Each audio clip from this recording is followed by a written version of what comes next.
Welcome to Across the Ring. My name is William Mayhem Michaels. This is the scientist, Carl Schupfer, and today we're here with Chubby Depp. Welcome to the show. Hey, thank you guys for having me. It's been a while. I've been trying to get on here, and we finally made it happen. So thank you guys for having me. Well, yeah, you've been a busy man picking up titles everywhere, so we understand. So, Chubby, before we get started, why don't you tell our viewers who may not know who Chubby Depp is, who you are? My name is Chuberto Ignacio Depp.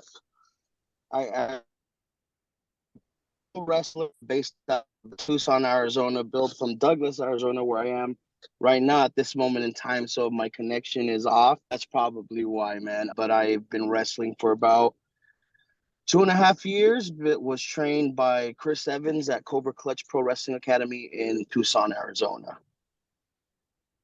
Heck yeah. We talked about, where you kind of got trained, but take it back a little further. How did you first get introduced to wrestling, like as a fan? As a fan, oh man. So, I mean, it's the typical, I grew up watching and all that good stuff.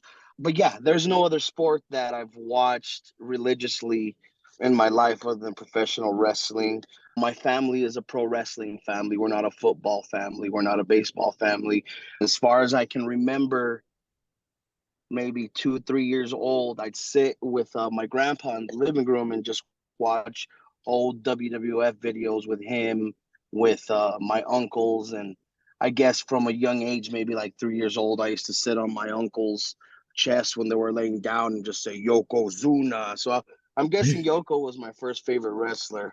So as far as I can remember, man, I've just been a big wrestling guy. I used to, every time I got a vest, I put the vest on and draw the people's eyebrow on myself, try to be some sort of wrestler, imitate something. It was ridiculous, man, but here we are now. I feel that. Me and my brother used to have wrestling matches in between like the commercials and stuff, so I totally feel that. Yeah, and I think like me and my brother, if you look at our like photos throughout childhood and stuff, people's eyebrow coming up all over the place, just ruining every family photo. So I'm right there with you. But Exactly. I was gonna say, so you obviously grew up watching wrestling. Wrestling is a big part of your family. You say you're a family wrestling family. But like when you think about all the things that you like about wrestling, like at its core, like what really speaks to you about wrestling? What speaks to me about wrestling?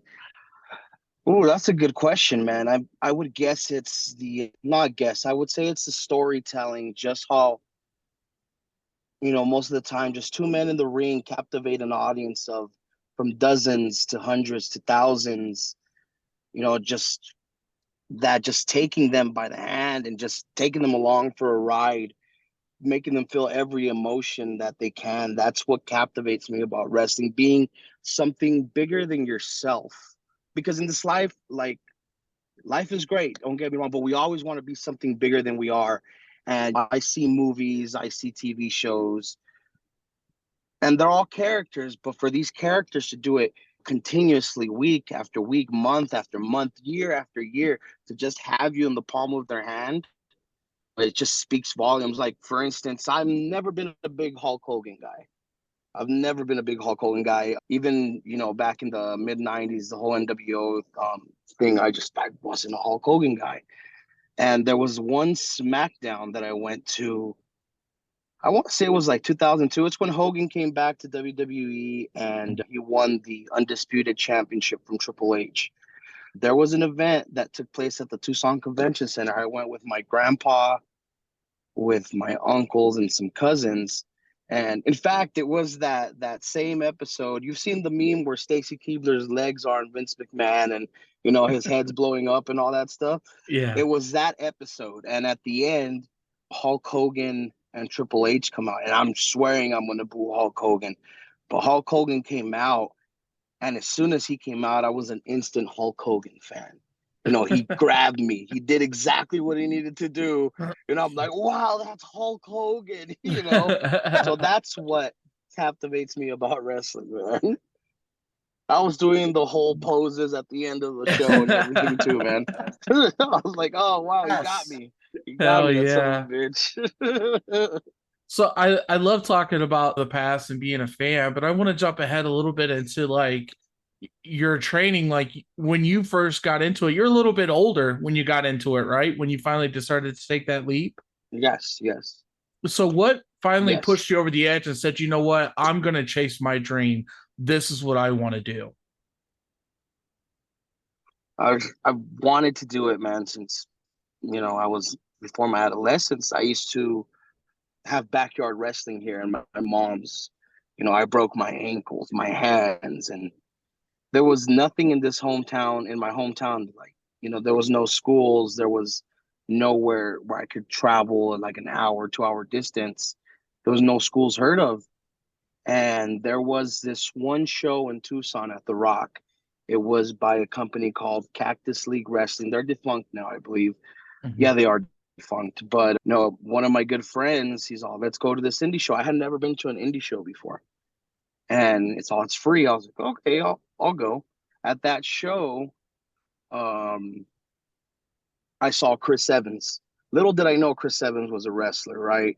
Mhm. I guess he had a broken leg at the time, and I'll get into the story right now of how it happened, um, because he wants to kill me every time I mention it. So at that show, I saw the main event was Darby Allin right as he got signed to AEW, Gino Rivera, I forget who else, and Johnny Suave, which is a good mentor of mine. I saw that match and I said, "Wow, that's it, man. If there's wrestling in Tucson, there's got to be a training school." I was at work and Chris Evans comes in, and Chris Evans is a big video game guy, so he's buying all these video games. I'm like, "Hey, aren't you that guy, the announcer from that show?" And I just saw his face drop down, like sad. He's all, "Actually, I'm a wrestler." I'm like, "Oh, my bad, dude. Shit." I'm all, "Is there anywhere that I can train here? Is there anywhere that I can train here, man?" He said no. So, nah, there's schools in Phoenix. There's like AWF, PCW. There's a couple different schools, man, but there's no training here. So I was like, okay. Couple weeks later, he comes back in and he says, "Hey, you still want to be a wrestler?" And I said, "Hell yeah." He gave me the address. All, your first lesson is free. I said, "All right, cool."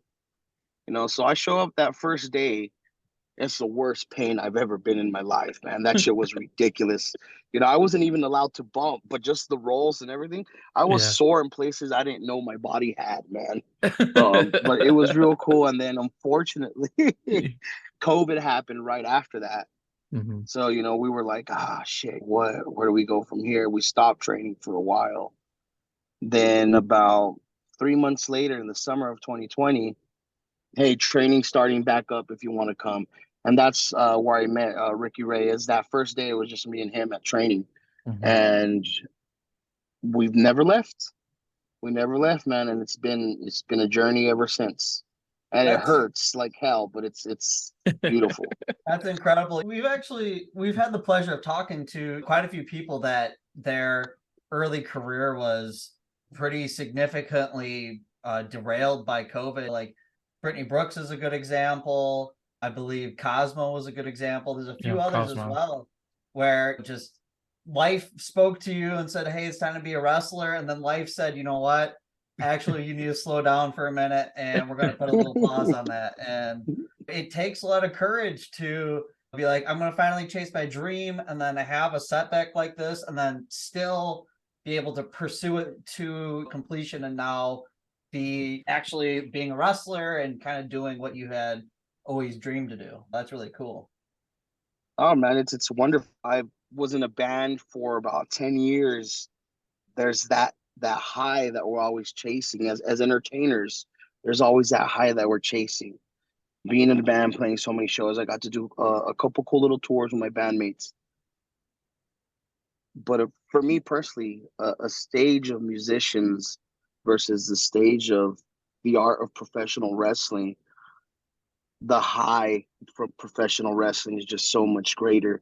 It's just seeing the faces, especially on young kids, where you take them out of whatever they're going through. You give them some sort of of motivation for them to become bigger than they are. Just seeing the face on them, and just even older people, the face of disbelief, like making them believe that this here is real. It's a real story. It's the most precious gift, I feel as an entertainer that I can have. And that's why I love pro wrestling so much, man. Mm-hmm. I think it's really cool that you talk about kids. Will, I think you always bring your daughter. Wrestling's such a family thing. Obviously, like the Attitude Era and some promotions can get into territories that aren't as kid friendly, but it seems like when you hit the magic the most, it's in situations where everybody's welcome and everybody gets to like have that experience. Mm-hmm. Yeah, and Chubby Depp, the kids love them some Chubby. Every time his music hits, man, they start running towards the ramp ready for him to come out. And so I know you trained with Chris Evans, man. Do you got any stories that you want to tell us about training of interest? I know you've told me one that was pretty interesting about a suicide dive, and I was kind of curious if you wanted to talk about Oh that. shit! You're bringing up old stuff. so, so there was this time, Chris Evans has his method of madness when he's training you. He teaches you a certain formula. And during this formula, he's like, "All right, guys, you guys are gonna learn dives. You guys are gonna learn suicide dives or house show dives, whatever you want." And then he tells me, "But not you, Chubby. You're good. You don't have to do this." I was pissed. I was like, "Nah, coach, I'll do a suicide dive." He's like, "You think you can?" Yeah. Oh, yeah, I can. So I hit the ropes and I dive and I do it like nothing, man. He's, "I'll do it a couple more times." So yeah, that's fine. He's all, "Wow, you're real light on your feet," he tells me. I was like, "I know, coach. I know this, man." So okay, so we're gonna put it together with the universal spot, I was like, "Okay, I guess we'll do that, coach." So we're having just practice spots and so on, and it's with Austin Cole. He's another guy who trained with us. And I still say he didn't catch me, but everyone says otherwise. So there's these kids, man. Literally, where we used to train, it was in the backyard, and there's these kids across the fence, and we're doing the whole spot, yada yada. And then it's my time, I clothesline Cole out of the ring, and these kids are just excited. They're like, "Hey, Chubby, get him, Chubby." I'm like, "Hell yeah, this is for you." So I hit the ropes with all my might, man, as fast as I can. And I dive through the rope and my feet get caught. So all I see is the mat. And boom, I go face down, dude. Face down. All this weight on my chest, on my arm, on my head. And I just see Evan start laughing. He's like, "You look like Peter Griffin from that one episode." Oh my God. And then these kids, that's not even the worst of it. These kids, damn, Chubby, all that hype for that fail right there, really? Oh my God. And then heel Chubby came out, "Screw you, kids." Oh my God. But hey, better in training But then he than made me get in the ring and do it again until I got it. So that's Chris Evans. That's awesome. That's pretty cool though. Like, you persevere, not only persevering to then be like, "Oh, well, I'm going to make this happen," but also like early on being like, "No, just I can do this too. Come on, like let me show you what I can do." Like that's pretty awesome that you kind of showed them, "Hey, I'm more than I seem. Yeah. I've got some surprises." I try to make my fat guys proud all the time, man. I'm always trying to do something that, like, "Oh shit, I can do that too." That's like a athletic Bray or an athletic KO, man. They're both big guys, but they can do their jumps and their dives and stuff. They don't play around. There was that tag team that were both over 400 pounds in Japan that would do moonsaults. Or you've got another great example would be like Vader, right? Vader would do every once in a while, he would do a flip. Vader, right? Bam Bam Bigelow. Yeah, you're amongst Scott Norton. Yes. Scott Norton's huge, man, and stuff that he could do. Oof. Yes, absolutely. So speaking of which, right? So we just named a bunch of great big men, but when you look at your body of work or when you're studying to figure out what the next edge is, who are some wrestlers or pop culture icons that you kind of pull from for your character? For my character, so I hate to be, just people always say your wrestling persona is you turned up to 100, but in reality, that really is, man. Like the whole dancing gimmick. I know I can't dance, but I used to tell my friends that I was the best dancer in the group. So I was like, I might as well use this. Chubby Depp was my Instagram name before I was a professional wrestler. And the reason that happened is because my best friend, I used to tell them that I was the handsomest one out of the group all the time, too. And I'm a big Johnny Depp fan. So my best friend, he'd be like, hey, shut up. Guy in Spanish. Cállate, pinche Chubby Depp, so that stuck with me, like instead of John, oh, shut up, Chubby Depp. And then we started laughing, so I kept that, man. But if I'm pulling from anybody inspires me, Shawn Michaels has always been my favorite since the 2002 comeback. He's been my favorite, man. But I also study a lot of Bret Hart. I study because Bret Hart made every move count. He made everything make sense. Yes. As of late, it's been Playboy Buddy Rose. I've been studying him a lot, and that's actually Paul London's fault. He put me on some Playboy Buddy Rose, where he's, I want you to study this, and I was just like, wow, this is amazing, because no one does this anymore. But also, Bam Bam Vader. As of late, I was never a big Ric Flair guy, but just his heel work is awesome. Adrian Adonis's heel work is awesome. Yeah, man. That's a good list. That's a good list. Yeah. Yeah, it's a good list. Yeah. No, that's pretty sick. Yeah. So like when you're watching all these different guys kind of tell their story, I know you're an old school guy, right? Like we've had that conversation before, and that's where the storytelling really comes in, because when you start naming these guys, that's instantly what I think of, right? And I guess one of my questions is like, I know you've been kind of face Chubby for a while now. Good guy, everybody loves Chubby. Are we gonna see a heel turn? Is that like something that I know you can't give away too much, but I'm just like, I mean, he's so you man, Chubby Depp has been healed twice. Yeah. Chubby Depp has been healed twice. Once here in Tucson, and luckily there was 10 people in the audience, so no one really saw that. Okay, cool. But one was actually recently, about 2 weeks ago, the day right before I saw you. It was at El Mirage. There was when the boss tells me, "Hey, I want the Lucha guys up." I'm like, yes, sir. And I just kind of looked at him. Are you asking what I'm thinking? You're asking me? If you want, I was like, okay. It was fun.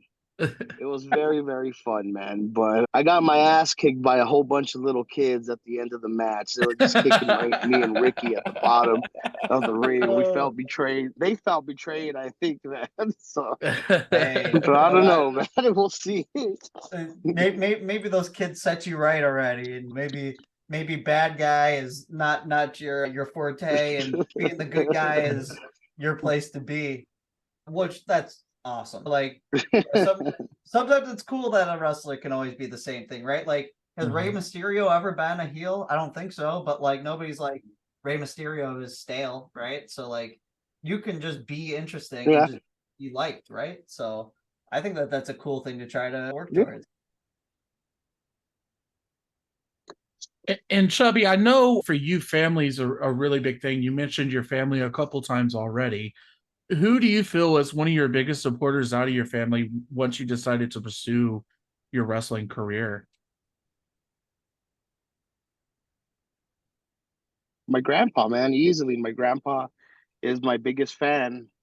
As soon as I upload a match, as soon as I upload the match, he watches it, and then I'll talk to him later on. And like the other day, he told me, you need to stop turning your back on people because that's when they beat you up and you get your. My grandpa still believes this is 100% real. And Hey, he tells me, you need to cut your hair because that's why you're losing. They pull you by your hair, and that's why you're balding. He tells me. My grandpa just won't accept the fact that I'm thinning. Oh, that's why you're balding. They pull you by the hair all the time. oh my God. And then he'll tell me how I'm not a real pro yet. He'll tell me, you're not a real pro yet. You just that's why they beat you. That's your coach. Your coach is a professional. You're not on his level. I was like, Grandpa, but I beat him for the championship. How am I not a professional? you know, oh, And and he's into it, man, and he's my and biggest supporter. He's how was that always moment watching the my back. first time you brought a title to him? It was Oh like, listen, man, I am a professional. Look at this. I am the world champion. so the first time I brought him a belt, he asked me if he can keep it here. I was like, Grandpa, well, I'm sorry, man. I can't, I can't. I have to give this back should I lose it. And that was the international championship when I won it at Venue Wrestling Entertainment in SoCal. When I won the AWF Heavyweight Championship, I brought it to him, and it was at a show actually that there was here. It was like the city threw a show, and I told the ref, I was like, give this to that man so he can hold it. He would not let go of the championship. Like he would look at it, he was so proud. And he always says, maybe we can make a replica so we can have it here. He has one of my trophies here. I wasn't even allowed to keep that. I won last year, I won the Baja Stars USA Cup, and I got it broken on me. And I told my grandpa, yeah, I won the cup, but I didn't tell him they broke it on me. So every time I talk to him, he's like, you're going to bring the cup so I can have it here at the house, right? I was like, yeah, they're supposed to make me another one soon because I couldn't keep that one, Grandpa. So he'd ask me all the time, and I felt real bad. Mhm. But then I won at Venue Wrestling Entertainment. I won a Hispanic Heritage Battle Royal, the first annual one. And they gave me a real nice trophy. So I came to show it to my grandpa. Before I could tell him what it was, he took it from my hand and put it on his mantle. So every time I walk in, it's the first thing I see. So that's Wow. it's real awesome. special, man. It's real cool. Wow. With him, it's awesome. Yeah, no, that's like incredible. Like just like hearing you describe like the level of like pride and excitement that your grandpa has for like your professional wrestling career. That's very touching. And I think that it's incredible that you get to have that in your life and have that level of support and excitement. Like not everybody gets to have that, and it's super special that you do. So, and it seems like Yeah, man. it seems like you really cherish it too, and you don't take it for granted. So I think that it's really cool that you hold something so tight to you. Thank you. Thank you. But to take some levity here, that's a very touching. I would love to know more about your mind for wrestling, right? The way we do that, we like to explore it with some different questions, and to kind of kick that off. What is it about professional wrestling that keeps you up at night? What's next? What is the next evolution of Chubby Depp?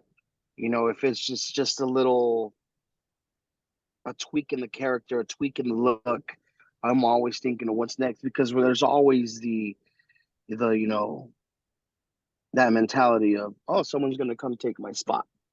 So if you're gonna come take my spot, make sure you're working harder than me. What's the next innovative move? What is gonna connect with the crowd? That's what keeps me up all the time, man. Yeah, Yeah. Wow. that I believe it because there's only so many spots, right? And if you don't fill it, somebody else is, and if you take a day off, somebody else isn't. So the fact that you're like, I'm always gonna, if I want to stay on top, I got to be on top of myself, and I think that's cool that that's the thing that's front of mind for you. So, Chubby, to kind of kick off of that, when you're looking at pro wrestling, what do you think is one of the things that you know that not everyone else knows, but they should know? Involve your audience. Involve your audience as much as you can. And I'm very fortunate that I've had great mentors on people that have taken me under their wing that have told me, involve your audience and you're going to be wrestling for another 20 years. Mhm. Involve your audience and you're going to save so many bumps. You're going to save so many of those hard hitting moves. And when they see him, they're going to be in amazement because you're involving them. The audience is there because they want to be involved. And I don't see a lot of guys involving them as they should. Yeah, that makes sense. I think that it's great that you already are, well versed in that. But I feel like there's some guys that they can do really cool moves, but they don't talk shit back to the fans or whatever it is, right? It definitely seems very important to involve that kind of stuff. In the same vein of what Will asked, what is the thing that you know that everybody else should know? Thing that I know that everybody else should know. Hmm. Oh, you're never a master of the game. You're always going to be a student of the game. So even if you're trained, even if you're out here doing these shows, keep going to trading, man. Keep learning from everybody that you can. The day that someone says they know it all, they know nothing at all. I can I can be a champion somewhere and someone comes in and just shows me one little thing. I'm like, oh wow, I can use that for next time. That gets over so well. That looks painful. That makes that noise. That's awesome. You're never too far in the game to stop learning. And that's what everybody should know.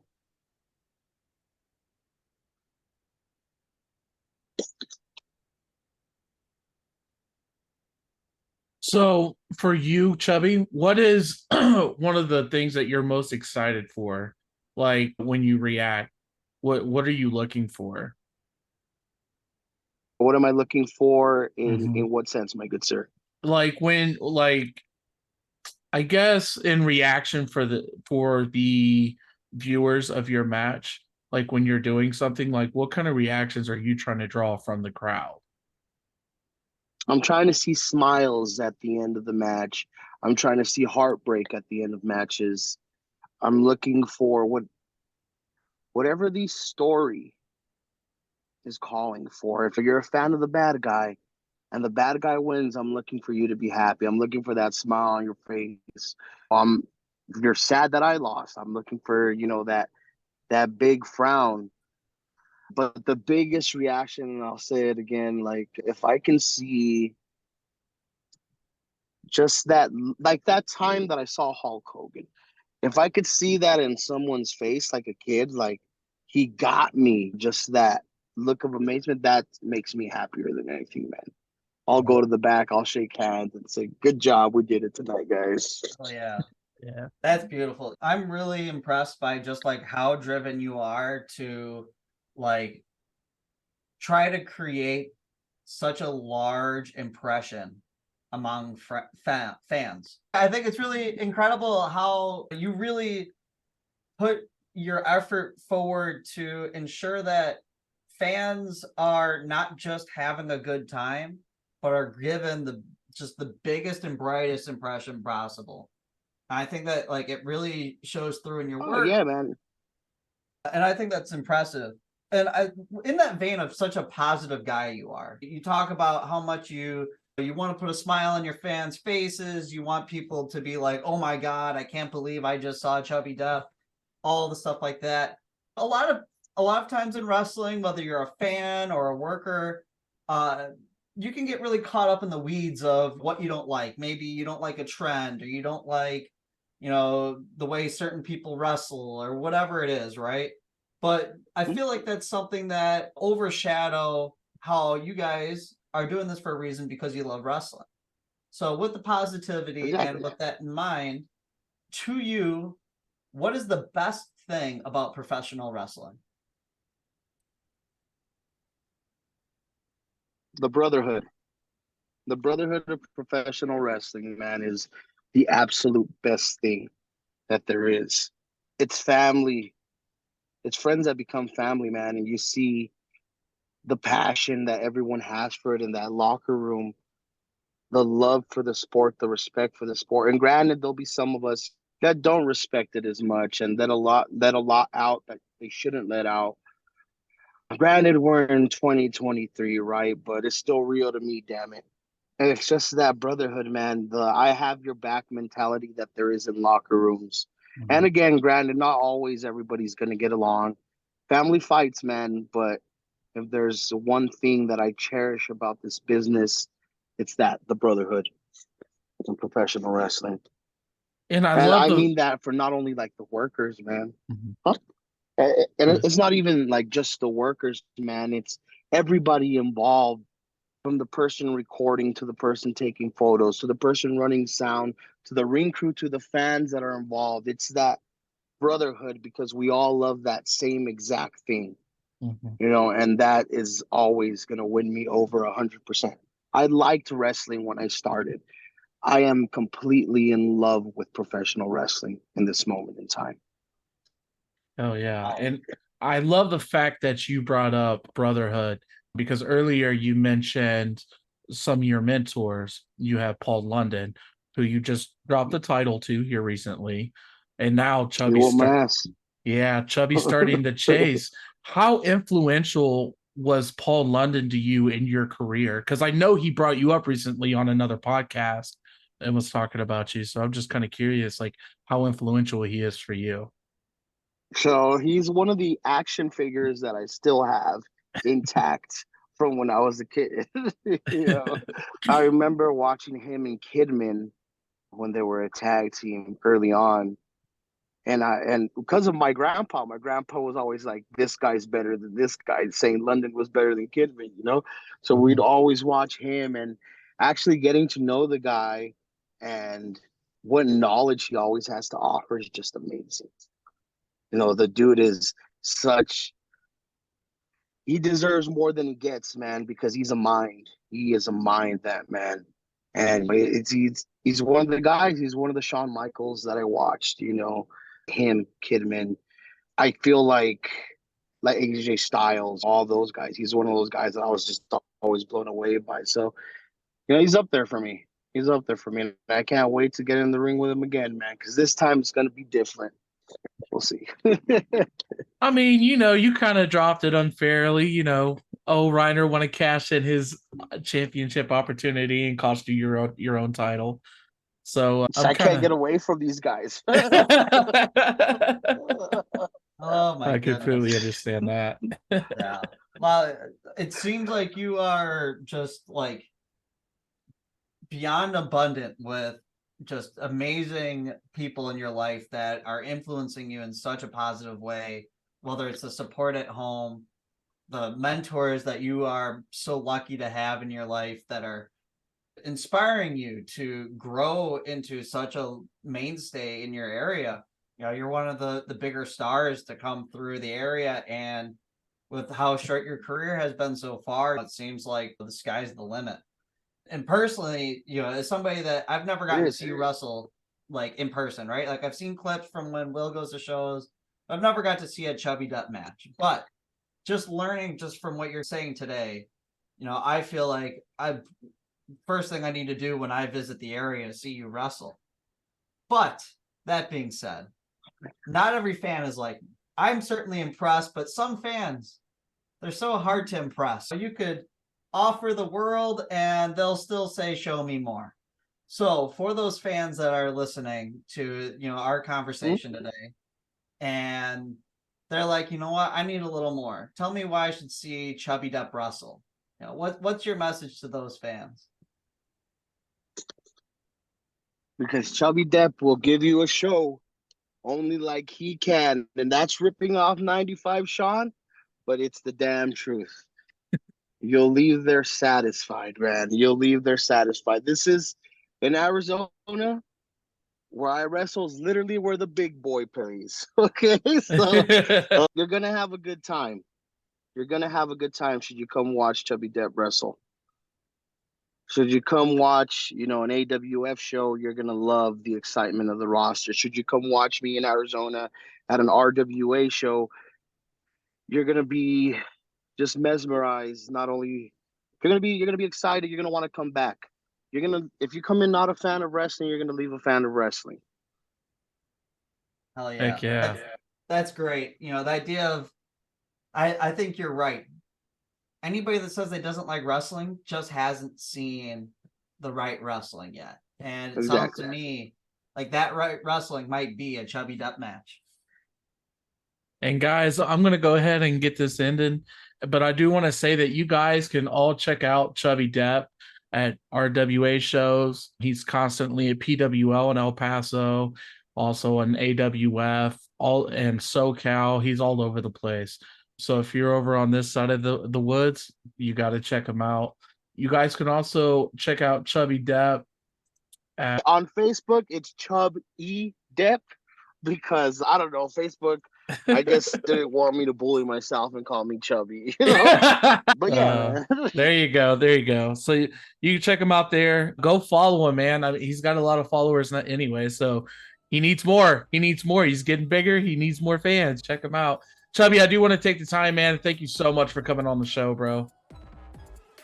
Thank you guys. It's so great to finally make it happen. Sorry about the connection. I think Douglas still has 4G. I'm not sure, but I hope to be back again. Okay.